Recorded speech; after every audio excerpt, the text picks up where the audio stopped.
আসসালামু আলাইকুম ওয়া রাহমাতুল্লাহি ওয়া বারাকাতুহু। বিসমিল্লাহির রহমানির রহিম। আজকে আমরা সহিহ শুদ্ধভাবে রুকুর তাসবিহ শিখব ইনশাআল্লাহ। নামাজের মধ্যে শারীরিকভাবে সবচেয়ে নত ও দুর্বল অবস্থানটি হলো রুকু।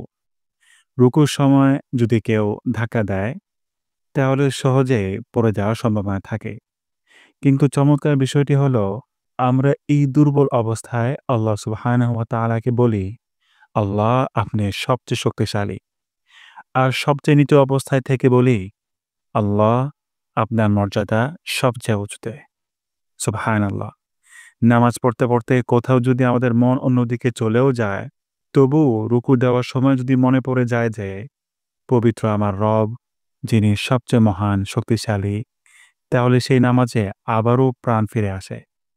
কারণ রুকু এবং সেজদা হলো এমন মুহূর্ত, যখন আমরা শারীরিক ও রুহানিভাবে আল্লাহর সামনে বিনয় প্রকাশ করি।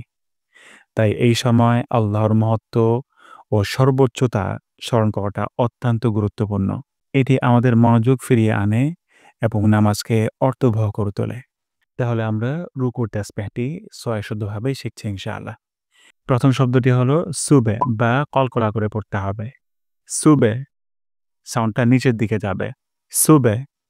তারপর হা গলার মাঝখান থেকে যেন এমনটি না হয় হা, সুবে হা, হা হবে না, হা। সুবহানা, সুবহানা। তারপর রব্বিয়াল। যেন এমনটি না হয় রাব্বিয়াল, মোটা করে উচ্চারণ করতে হবে। রব্বিয়াল, সুবহানা রব্বিয়াল। তারপর আযীম, আইন গলার মাঝখান থেকে উচ্চারণ করতে হবে আ। তারপর য, জিহ্বার আগা সামনের উপরে দুধেতে আগার সাথে লাগাবো এবং জিহ্বার মাঝখানটি উপরে রাখবো। তাহলে মোটা হবে না, আজি হয়ে যাবে আজিম। আজি, জি হবে না, আযী, যী, আযীম, আযীম। আর ভুল উচ্চারণটি হলো আজিম, জি এটি ভুল হবে এবং আইন গলার মাঝখান থেকে, এটি খুবই গুরুত্বপূর্ণ। আযীম, আযীম। সুবহানা, হার উপর রেড মার্ক দেখা যাচ্ছে। হা আমরা ভালোভাবে প্র্যাকটিস করব। সুবহানা রব্বিয়াল, উপর রেড মার্ক দেখা যাচ্ছে। মোটা করে উচ্চারণ করব।